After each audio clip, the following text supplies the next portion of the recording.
1172 এটা আচৰিত ধৰণৰ চমৎকাৰিক এঞ্জেল নাম্বাৰ। নমস্কাৰ প্ৰিয় দৰ্শক, এটা চমৎকাৰিক ভিডিঅ'লৈ আপোনাক স্বাগতম জনাইছোঁ। আজিৰ এই ভিডিঅ'টোত মই আপোনাক 1172 অৰ্থাৎ 1172ৰ বিষয়ে জনাব বিচাৰিছোঁ। এইটো এটা সাধাৰণ নাম্বাৰ নহয়, এইটো হ'ল এটা চমৎকাৰিক এঞ্জেল নাম্বাৰ, যিটো নাম্বাৰে লাখ লাখ মানুহৰ জীৱনত সুখ সমৃদ্ধি শান্তি আনি দিছে।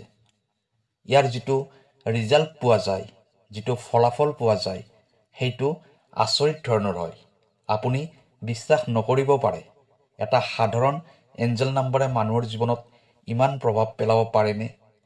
এই নাম্বাৰটো সকলোৰে বাবে ভাল হয় আৰু সকলোৰে ক্ষেত্ৰত এই নাম্বাৰটোৱে কাম কৰে।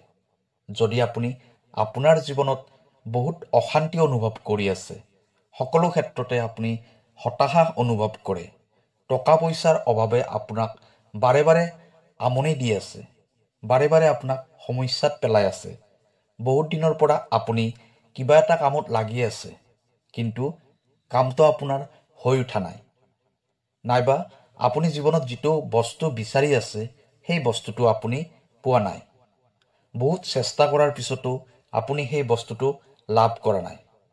আপুনি সদায় ভাবে যে যদি এই বস্তুটো মোৰ ওচৰত থাকিলে হয়, তেনেহ'লে মই কিমান সুখী হ'লো হয়, আপোনাৰ জীৱন কিমান সুখময় হ'ল হয়। সেই বস্তুটো নোপোৱাৰ বাবে আপুনি সদায় দুখী হৈ থাকে, মনটো কিবা উদাস উদাস লাগি থাকে, একো কামতে মন নবহে। এনেকুৱা ক্ষেত্ৰত এই নাম্বাৰটো আপোনাৰ বাবে বৰদান হ'ব পাৰে। মই এইটো গেৰাণ্টিৰ সৈতে ক'ব পাৰোঁ, কাৰণ মই এই নাম্বাৰকেইটাৰ চমৎকাৰ নিজেই অনুভৱ কৰিছোঁ। বহুত দিনৰ পৰা মই ভাবি আছিলোঁ যে অতি সোনকালে এইটো আপোনাৰ সৈতে শ্বেয়াৰ কৰিম, আৰু আজি সেই দিনটো আহি গ'ল, যি 1172 এঞ্জেল নাম্বাৰটো আপোনাৰ সৈতে শ্বেয়াৰ কৰিব ওলাইছোঁ। প্ৰিয় দৰ্শক, আছামিজ এষ্ট্ৰলজিলৈ আপোনাক স্বাগতম জনাইছোঁ। মই এষ্ট্ৰলজাৰ ধীৰাজ শৰ্মা। ভিডিঅ'টো শ্বেয়াৰ কৰি দিব আৰু কমেণ্টত লিখিব থেংক ইউ ইউনিভাৰ্ছ, জয় বজৰংবলী। প্ৰিয় দৰ্শক, যদি আপোনাৰ ব্যক্তিগতভাৱে কিবা সমস্যা হৈ আছে, তেনেহ'লে ভিডিঅ'ৰ স্ক্ৰীণত দিয়া নাম্বাৰত আমাৰ সৈতে যোগাযোগ কৰিব। আমি আপোনাৰ সমস্যাসমূহ সমাধান কৰিবলৈ চেষ্টা কৰিম। এতিয়াও ভিডিঅ'ৰ পৰৱৰ্তী অংশলৈ যাওঁ। এই নাম্বাৰটোৰ বিষয়ে জনাৰ সৌভাগ্য সকলোৰে নাথাকে, তথা সকলোৰে ভাগ্য নাই এই নাম্বাৰটোৰ বিষয়ে জনাৰ। কিন্তু আপুনি বহুত লাকি হয়, আপুনি বহুত ভাগ্যৱান হয়, যাৰ বাবে আপুনি ভিডিঅ'টোৰ মাজলৈ আহিছে আৰু ভিডিঅ'টো আপুনি শুনিবও পাৰিছে। এই নাম্বাৰকেইটা ইমানেই প্ৰভাৱশালী হয় যে, ইমানেই শক্তিশালী হয় যে, নাম্বাৰকেইটা কোৱাৰ লগে লগে ইউনিভাৰ্ছে আপোনাক সকলোবোৰ দিবলৈ সাজু হৈ যায়, যিবোৰ বস্তু পাবলৈ আপুনি বহুত বছৰৰ পৰা অপেক্ষা কৰি আছে। যদি এইটো মই প্ৰাপ্তি কৰিব পাৰিলোঁ হয়, সেই বস্তুটো আপুনি প্ৰাপ্তি কৰিব পাৰে।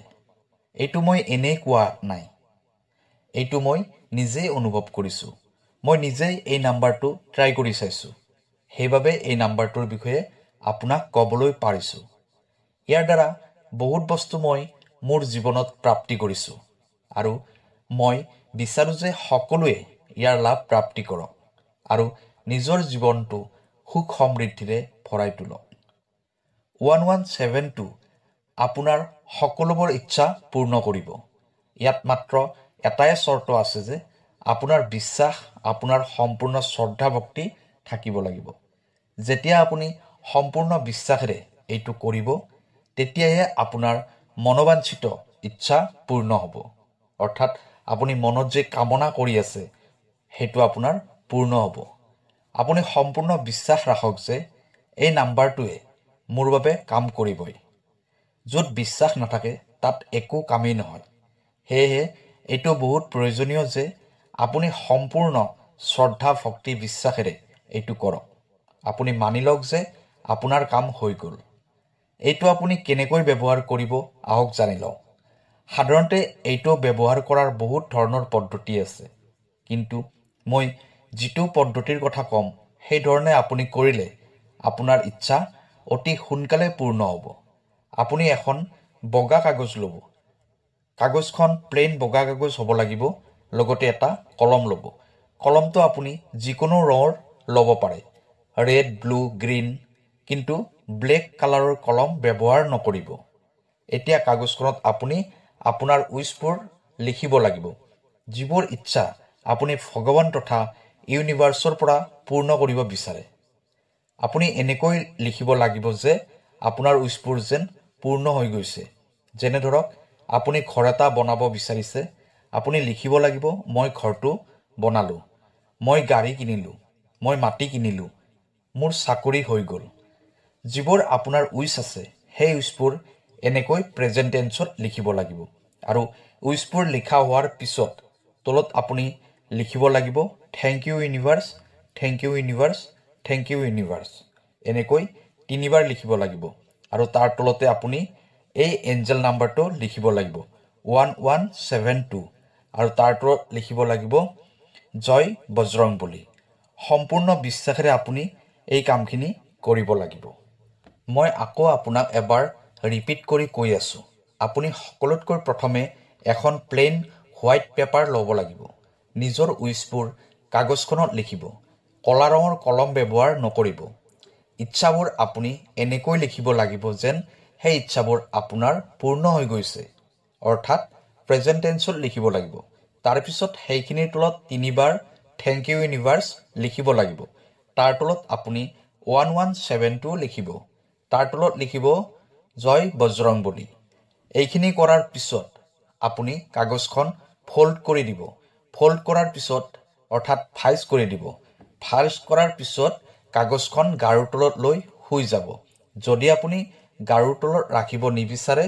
তেনেহলে একো কথা নাই আপুনি কাগজখন আলমাৰীৰ ভিতৰতো ৰাখিব পাৰে নাইবা আপোনাৰ সন্মুখত যিকোনো এখন ৱালত কাগজখন আঠা লগাই ৰাখি দিব পাৰে দিনটোৰ ভাগত এবাৰ দুবাৰ আপুনি কাগজখন চাব আৰু ইমাজিন কৰক যে আপোনাৰ উইচটো পূৰ্ণ হৈ গৈছে আৰু আপুনি বহুত সুখী হৈ আছে মাত্ৰ আপুনি এইখিনিয়ে কৰিব লাগে এতিয়া আপোনাৰ কামবোৰ হৈ যাব এতিয়া আপুনি আৰু এটা কাম কৰিব লাগিব যে যি সময়ত আপুনি এই ভিডিঅ'টো পাইছে আপুনি কমেণ্টত সেই সময়টো লিখি দিব আৰু যদি সাৰ্চ নকৰাকৈ ভিডিঅ'টো আপুনি পাইছে তেনেহলে সেইটো আপুনি লিখি দিব কাৰণ এইবোৰ কৰা আৰু ভিডিঅ'টো আপোনাৰ ওচৰলৈ পঠাই দিয়াজনেই হ'ল পৰমাত্মা এই সকলোবোৰ তেওঁৰে চমৎকাৰ হয় এইটো ইউনিভাৰ্ছৰ সংকেত হয় যে ভিডিঅ'টো আপোনাৰ ওচৰলৈ যাওক আৰু আপোনাৰ উইচবোৰ